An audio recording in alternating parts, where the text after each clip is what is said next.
Hello friends, स्वागत है आप लोगों को मेरे चैनल में। तो कैसे हो आप लोग? अच्छे ना? हम लोग प्री क्लास 12th के फिजिक्स का 20 VVI ऑब्जेक्टिव क्वेश्चन लेके आए हैं, जो एग्जाम 2026 में 100/100 आएगा। और अगर आप लोग फिजिक्स में 100/100 लाना चाहते हैं तो अभी से तैयारी करना शुरू कर दो, क्योंकि अभी से आप ऑब्जेक्टिव एंड सब्जेक्टिव का तैयारी करेंगे तो आगे चलकर आप लोगों को कोई दिक्कत नहीं आने वाली है, यह मेरी गारंटी है। और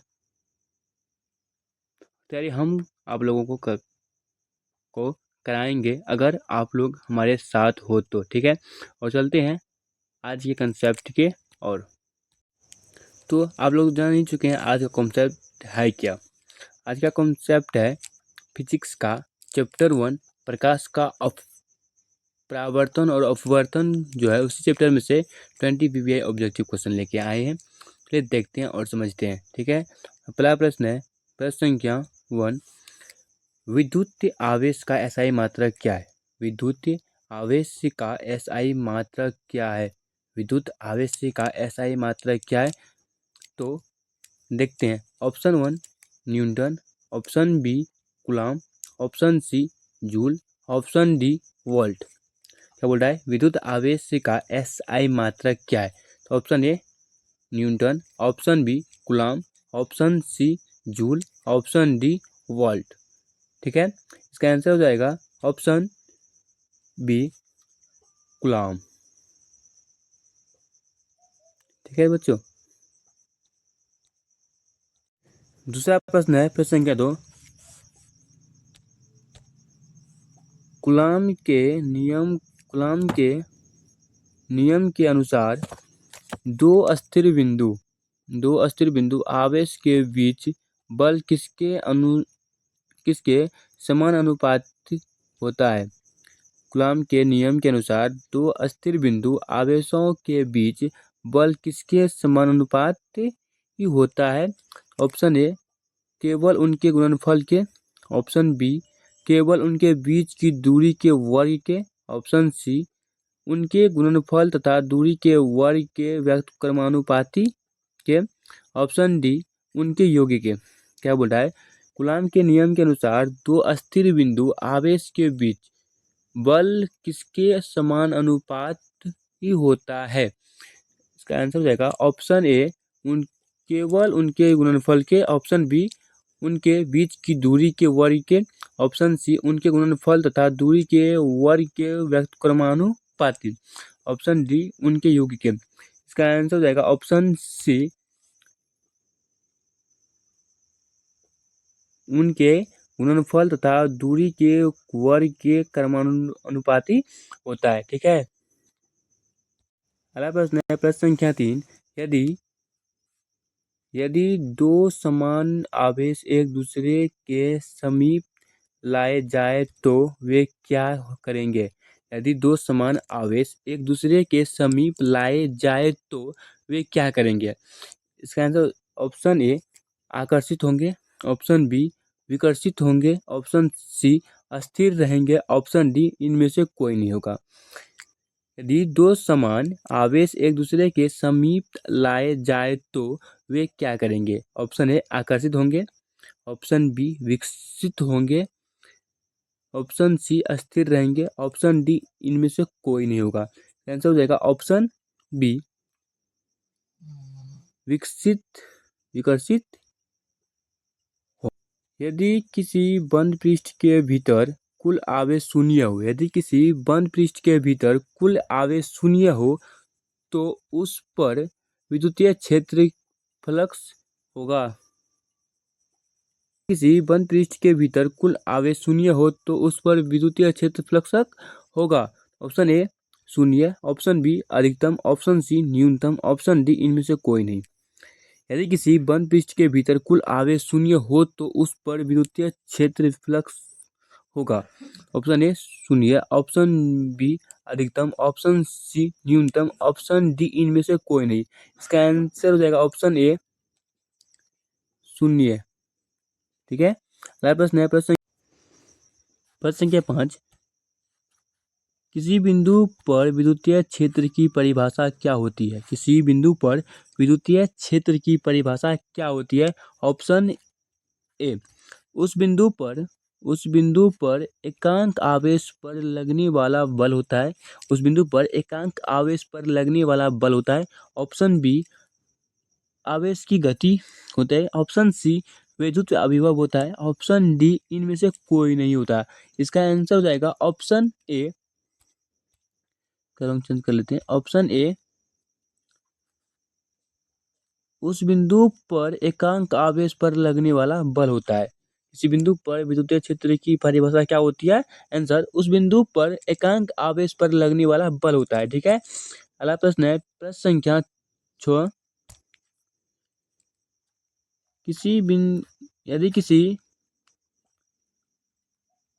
प्रश्न संख्या 6, यदि किसी क्षेत्र में विद्युतीय क्षेत्र रेखाएं घनी हो तो इसका अर्थ क्या होगा? यदि किसी क्षेत्र में विद्युतीय क्षेत्र रेखाएं घनी हो तो इसका अर्थ क्या होगा? ठीक है, इसका ऑप्शन है ऑप्शन ए, क्षेत्र तीव्रता अधिक होगी। क्षेत्र तीव्रता अधिक होगी। ऑप्शन बी, क्षेत्र तीव्रता कम होगी। ऑप्शन बी, क्षेत्र तीव्रता कम होगी। ऑप्शन सी, क्षेत्र अस्थिर होगा। क्षेत्र अस्थिर होगा। ऑप्शन डी, इनमें से कोई नहीं होगा। यदि किसी क्षेत्र में विद्युतीय क्षेत्र रेखाएं घनी हो तो इसका अर्थ क्या होगा? इसका अर्थ क्या हो जाएगा? इसका अर्थ हो जाएगा ऑप्शन ए, क्षेत्र तीव्रता अधिक होगी। क्षेत्र तीव्रता अधिक होगी। ठीक है, तो इसका आंसर हो गया क्षेत्र तीव्रता अधिक होगी। अगला प्रश्न है प्रश्न संख्या 7।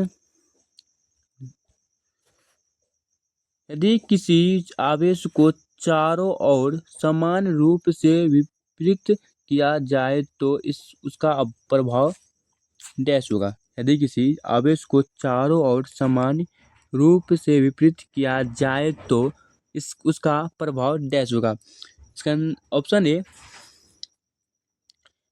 ए, सभी दिशाओं में समान होगा। सभी दिशाओं में समान होगा। ऑप्शन बी, किसी दिशा में समान नहीं होगा। ऑप्शन बी, किसी दिशा में समान नहीं होगा। ऑप्शन सी, केवल नीचे की ओर होगा। केवल नीचे की ओर होगा। ऑप्शन डी, केवल ऊपर की ओर होगा। इसका आंसर हो जाएगा ऑप्शन ए, सभी दिशाओं में समान होगा। यदि किसी आवेश को चारों ओर समान रूप से विपरीत किया जाए तो उसका प्रभाव सभी दिशाओं में समान होगा। ठीक है,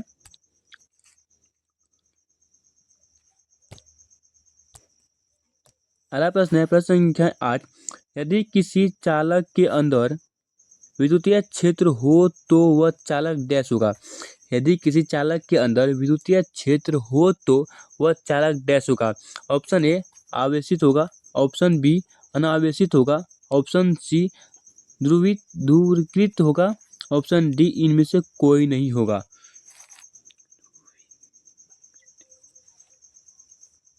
यदि किसी चालक के अंदर विद्युतीय क्षेत्र हो तो वह चालक डैश होगा। इसका ऑप्शन हो जाएगा ऑप्शन ए, आवेशित होगा। ऑप्शन बी, अनावेशित होगा। ऑप्शन सी, ध्रुवीकृत होगा। ऑप्शन डी, इनमें से कोई नहीं होगा। ठीक है, इसका आंसर हो जाएगा ऑप्शन बी, अनावेशित होगा। ठीक है, प्रश्न है प्रश्न संख्या 9। यदि पृथ्वी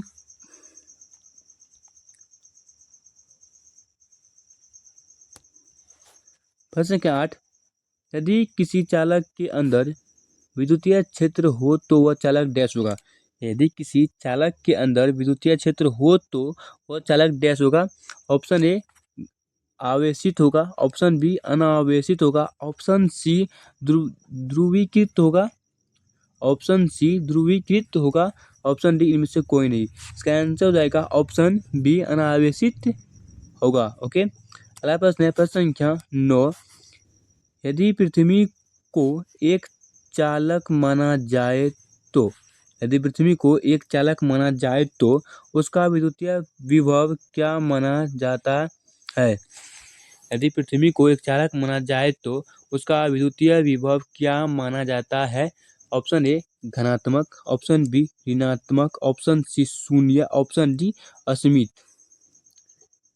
ऑप्शन सी असीमित। ऑप्शन सी असीमित। इसका आंसर हो जाएगा ऑप्शन सी शून्य। ऑप्शन सी शून्य। ठीक है, अगला प्रश्न है प्रश्न संख्या 10। विद्युतीय क्षेत्र रेखाएं कहाँ से कहाँ जाती है? विद्युतीय क्षेत्र रेखाएं कहाँ से कहाँ जाती है? ऑप्शन ए घन आवेश से ऋण आवेश की ओर। विद्युतीय क्षेत्र रेखाएं कहाँ से कहाँ जाती है? घन आवेश से ऋण आवेश की ओर। ऑप्शन बी ऋण आवेश से घन आवेश की ओर। ऋण आवेश से घन आवेश की ओर। ऑप्शन सी घन आवेश के चारों ओर। ऑप्शन सी केवल घन आवेश के चारों ओर। ऑप्शन डी केवल ऋण आवेश के चारों ओर। इसका आंसर हो जाएगा ऑप्शन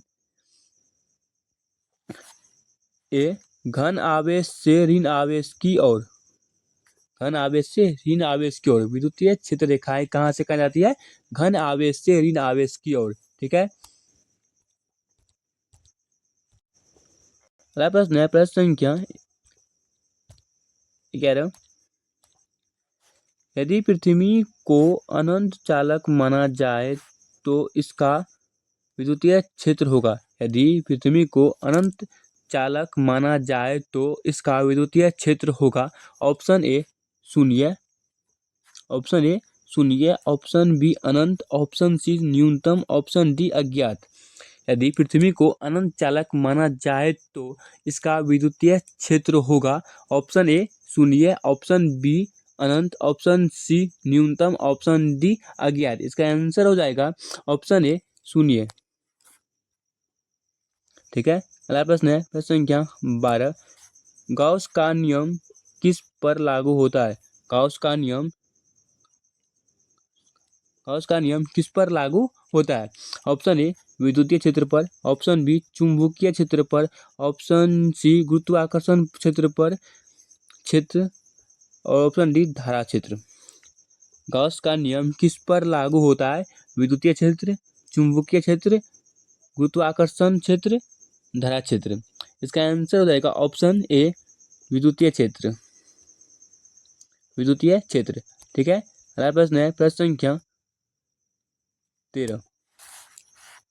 यदि एक आवेशित चालक गोला है, यदि एक आवेशित चालक गोला है तो उसके अंदर विद्युतीय क्षेत्र डैश होगा। यदि एक आवेशित चालक गोला है तो उसके अंदर विद्युतीय क्षेत्र डैश होगा। ऑप्शन ए अधिकतम होगा, ऑप्शन बी न्यूनतम होगा, ऑप्शन सी शून्य होगा, ऑप्शन डी अनंत होगा। यदि एक आवेशित चालक गोला है, यदि एक आवेशित चालक गोला है तो उसके अंदर विद्युतीय क्षेत्र डैश होगा। ऑप्शन ए अधिकतम होगा, ऑप्शन बी न्यूनतम होगा, ऑप्शन सी शून्य होगा, ऑप्शन डी अनंत होगा। इसका आंसर हो जाएगा ऑप्शन सी शून्य होगा। ऑप्शन सी शून्य होगा। ठीक है, अगला प्रश्न है प्रश्न संख्या 14। यदि किसी बिंदु आवेश के चारों ओर गास सतह ली जाए तो उसका फ्लक्स डैश होगा। यदि किसी बिंदु आवेश के चारों ओर गास सतह ली जाए तो उसका फ्लक्स डैश होगा। ऑप्शन ए हमेशा धनात्मक होगा, ऑप्शन बी हमेशा ऋणात्मक होगा, ऑप्शन सी शून्य होगा, ऑप्शन डी आवेश के मान पर निर्भर करेगा। ठीक है, यदि किसी बिंदु आवेश के चारों ओर गास सतह ली जाए तो उसका फ्लक्स होगा। ऑप्शन ए हमेशा धनात्मक होगा, ऑप्शन बी हमेशा ऋणात्मक होगा, ऑप्शन सी शून्य होगा, ऑप्शन डी आवेश के मान पर निर्भर करेगा। इसका आंसर हो जाएगा ऑप्शन डी आवेश के मान पर निर्भर करेगा। सॉरी, ऑप्शन डी आवेश के मान पर निर्भर करेगा। ठीक है, ये इसका आंसर हो गया, आवेश के मान पर निर्भर करेगा, ऑप्शन डी। अगला प्रश्न है प्रश्न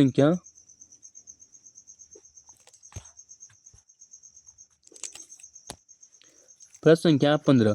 गॉस के नियम के अनुसार किसी बंद पृष्ठ से बाहर जाने वाला कुल फ्लक्स किसके बराबर होता है? गॉस के नियम के अनुसार किसी भी बंद पृष्ठ से बाहर जाने वाला कुल फ्लक्स किसके बराबर होता है? ऑप्शन ए कुल संलग्न आवेश के, ऑप्शन बी कुल विद्युतीय क्षेत्र के, ऑप्शन सी कुल विभव के, ऑप्शन डी कुल बल के। गॉस के नियम के अनुसार किसी बंद पृष्ठ से बाहर जाने वाला कुल फ्लक्स किसके बराबर होता है?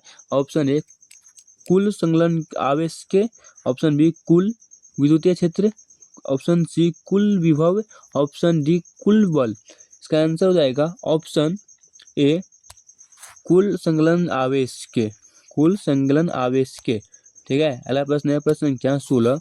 गॉस का नियम किसके आधार पर कार्य करता है? गॉस का जो नियम है किसके आधार पर कार्य करता है? ऑप्शन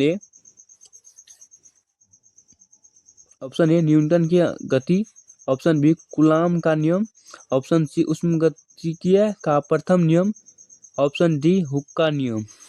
गॉस का नियम किसके आधार पर कार्य करता है?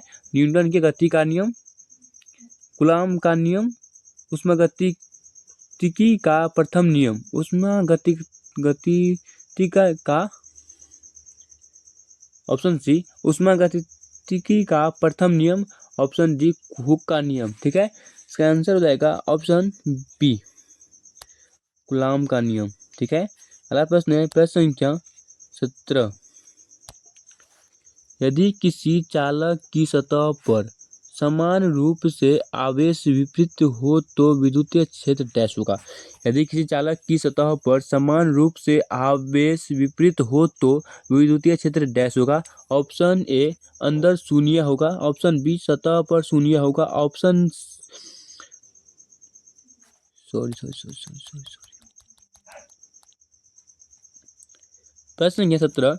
यदि किसी चालक की सतह पर समान रूप से आवेश विपरीत हो तो विद्युतीय क्षेत्र डैश होगा। यदि किसी चालक की सतह पर समान रूप से आवेश विपरीत हो तो विद्युतीय क्षेत्र डैश होगा। ऑप्शन ए अंदर शून्य होगा, ऑप्शन बी सतह पर शून्य होगा, ऑप्शन सी हर जगह समान होगा, ऑप्शन डी सतह के बाहर शून्य होगा। इसका आंसर हो जाएगा ऑप्शन ए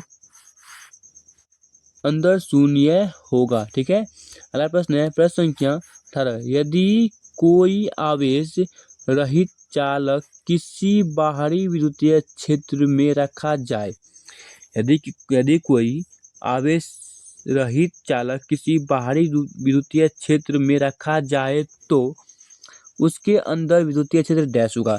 यदि कोई आवेश रहित चालक किसी बाहरी विद्युतीय क्षेत्र में रखा जाए तो उसके अंदर विद्युतीय क्षेत्र डैश होगा। ऑप्शन ए अधिकतम होगी, ऑप्शन ए अधिकतम होगा, ऑप्शन बी न्यूनतम होगा, ऑप्शन सी शून्य होगा, ऑप्शन डी अनंत होगा। इसका आंसर हो जाएगा ऑप्शन सी शून्य होगा। ठीक है, अगला प्रश्न है प्रश्न संख्या 19। विद्युतीय क्षेत्र रेखाएं कभी एक दूसरे को क्यों नहीं काटती?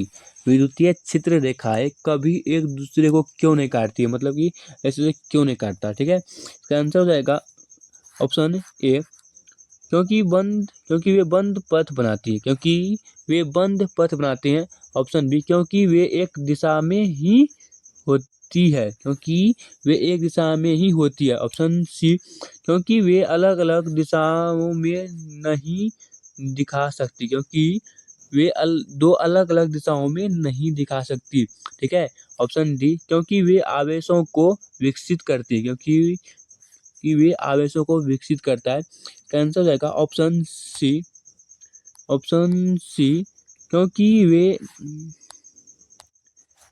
क्योंकि वे दो अलग अलग दिशाओं में क्षेत्र नहीं दिखा सकती। ठीक है, अगला प्रश्न है प्रश्न संख्या 20। पूर्ण आंतरिक परावर्तन होने के लिए कौन सी शर्त आवश्यक है? पूर्ण आंतरिक परावर्तन होने के लिए कौन सी शर्त आवश्यक है? इसका आंसर हो जाएगा ऑप्शन ए प्रकाश किरण दुर्बल माध्यम से सघन माध्यम में जाए।